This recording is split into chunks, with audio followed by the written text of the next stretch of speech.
Yeah, I think it just kind of happened. You finish playing, and it so happened that actually Mumbai Indians asked me to join them as their bowling coach. So that was the start, really. And then it really just went from there.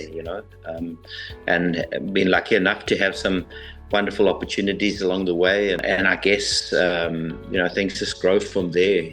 Managed to be involved with the local provincial cricket as well, so had the opportunity to do all my coaching courses, and it just kind of evolved really by mistake, but it's been thoroughly enjoyable.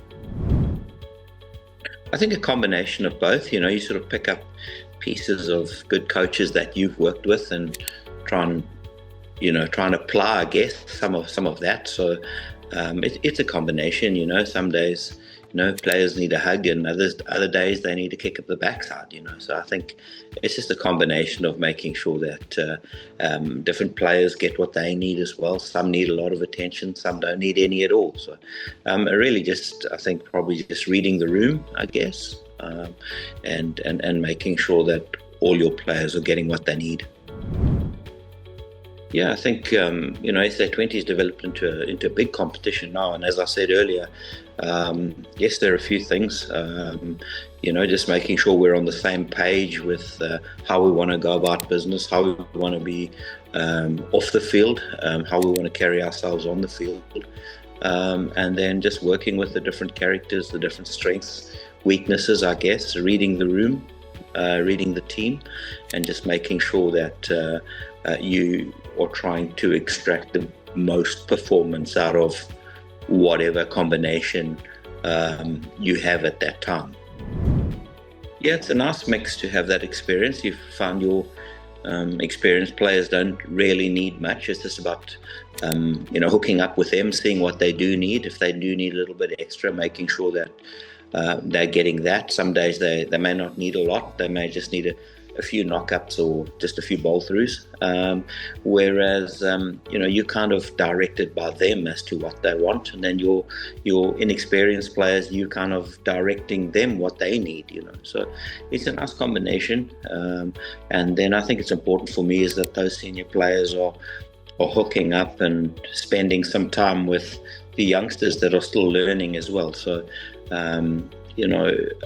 as I said earlier, some need more and some need less, and you probably find that your younger players is more instructional, more coaching, more a little bit hands-on than your experienced players who most of the time know exactly what they want. Yeah, I think easy. Going into a big auction, as you said, we'll have some fresh faces. We'll have some faces that have been with us for a long time. So I think after a big auction, it's slightly easier because you'll have some new players and some new ideas, a new balance to the team. So keeping things fresh will kind of happen by themselves. I think it's important that we keep motivating, we keep growing. T20 is evolving, day in and day out. So we need to be aware of that as well.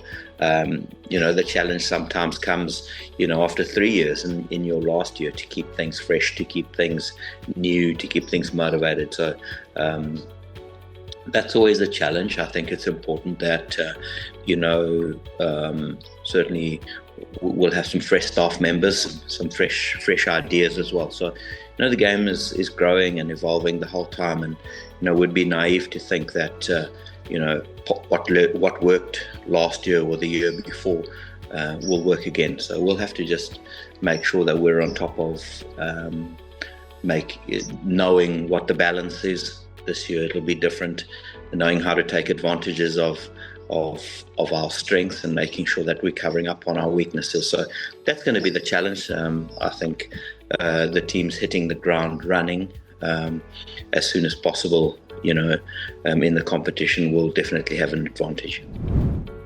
It's a combination between a gut feel. It's a combination between, conversation between the coaches, as well as having some good input from the analyst.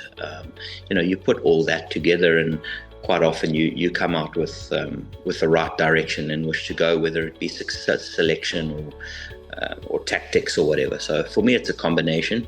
I don't just go purely on stats or purely on what the analyst's saying, and I also don't just go purely on gut feel. So it's a nice combination, and it's a combination that I feel I normally end up with the right solution. Yeah, I think it's, you clearly do need to have an insight, and I get quite a bit of insight there from the analysts. What's a good score? Generally, teams bat first or they bat second. Is there dew? How good are the lights? Which way does the wind blow? So factoring in all those conditions, I've been lucky enough to have played at all those grounds on many occasions, so I've got a pretty good idea. Durban, for example, it's not really about reading the pitch too much. It's probably about reading the weather conditions. So we have a saying in Durban that we look up to the weather to decide what you do, and don't look down to the pitch to decide what to do. So that's just something that works for us in Durban. You find the coastal grounds all generally have the same characteristics, and then we play in the Highveld, Pretoria, Johannesburg, where it's a little bit different. But as I said, a lot of the coaching staff and certainly a lot of the players as well play at those venues a lot. So we lean into those and the local players as well. Again, it's a combination of how do we feel on the day, what's the weather doing. Stats might suggest you bat first, but weather conditions might suggest differently. So you got to make sure that you're taking all that into consideration. But it's a nice challenge, and all those grounds, all those pitches have their own little nuances, I guess, that you need to be aware of as well.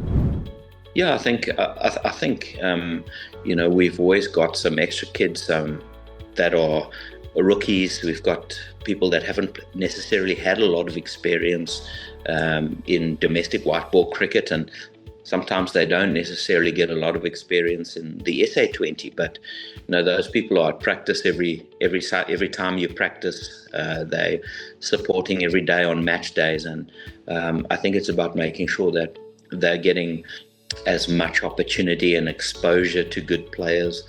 I try and make a point of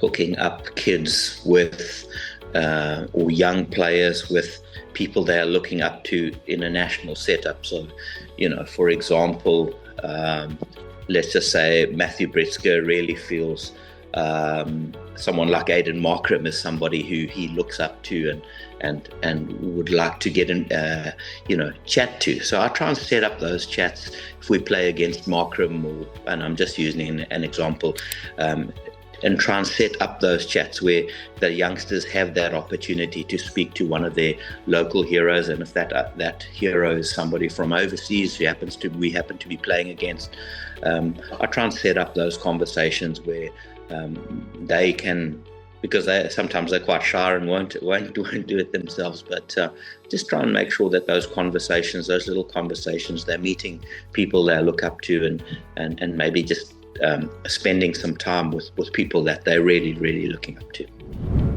Yeah, I think the format's changed in that I think the ceiling of what people thought they could do to what people think they can do nowadays has just got so much higher. I think people are fitter. Yes, they're stronger.